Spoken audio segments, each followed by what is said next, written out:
I don't know where to start, but I have to abridge it in such a manner you can understand.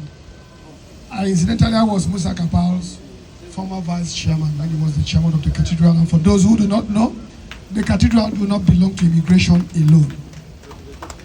The cathedral is an international organization, of which I come from the organized private sector. And most of other people here who are not immigration. We have people from NAFDAC, people from the construction industries, and so many of them. So that's the impression I want to correct. That is the impression I want to correct. Musa was loved and respected by many. We respected him and we loved him. He guided us with wisdom and grace. Musa was a true beacon of light in times of darkness. I could remember very well at the formative stage of the cathedral, when there was misconceptions about who we are. People were talking all sorts of things about who we are. Then Musa, I remember very well, must have been an assistant controller or something like that thereabout. Musa will come out and stood firm for us to say, look, if you don't know what you are talking about, keep your mouth shut. The cathedral is not a secret organization. That was the person Musa was. Musa inspired us to do the best of ourselves and never settle for mediocrity, tribe, or religion. Musa Kapal is one person I know that has nothing to do with tribe or religion. I remember one thing that happened in the immigration years back. When there was to be a massive transfer in the immigration palace, they call it tsunami. Musa came up and said, and called, we were there. One day Musa called all of us and said, look, gentlemen, there is something that is going to happen today in Abuja. I don't want you people to be posted to Zamfara. Bring your names, bring your names. And Musa did it. None of them, cathedral members then that are here, none of them crossed Benue in posting. Some were in Abia. 6 months after they came back to Rivers Command.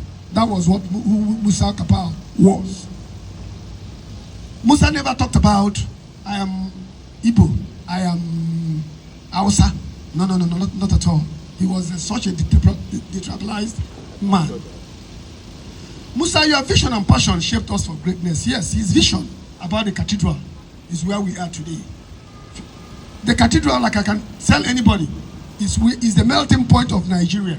Because in the cathedral, where Musa had that vision, you have an Igbo man, you have a Yoruba man, you have an Hausa man, you have Idoma man. All of us eat and drink together. To the extent that people say we drink blood. And we ask them, come and join us and drink the blood. We never saw any one of them.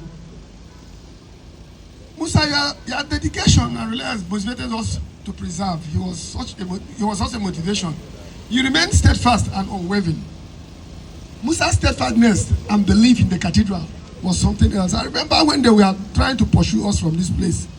Then Musa was promoted to be a deputy controller, and people now say, oh, how can a deputy controller be coming out to drink? I remember one deputy controller, Gambotu, who was not a cathedral member, but a very loving personality in the cathedral, who loved the cathedral so much. Musa called me. He calls me Charlie man.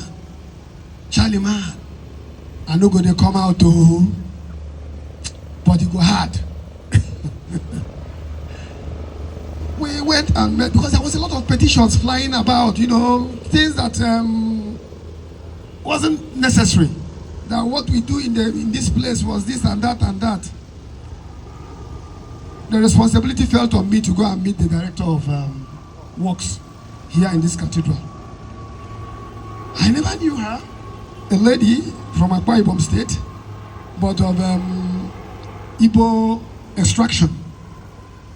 And I went and met her with one of our root brother, who is retired and seated among us today, Imam Bruzenge, who was working in the Federal Ministry of Works as at that time. He led us. I spoke to the woman. Incidentally, the woman was from my place. So I left English and spoke over the language, and she understood me, and the cathedral remained here. The rest is now history. Musa was a pillar of strength and courage. We call him the lion. A fearless bridge builder. That was who Musa Kapal was. A shining example to us all in the hearts of those he touched. We are grateful. We are grateful for your leadership.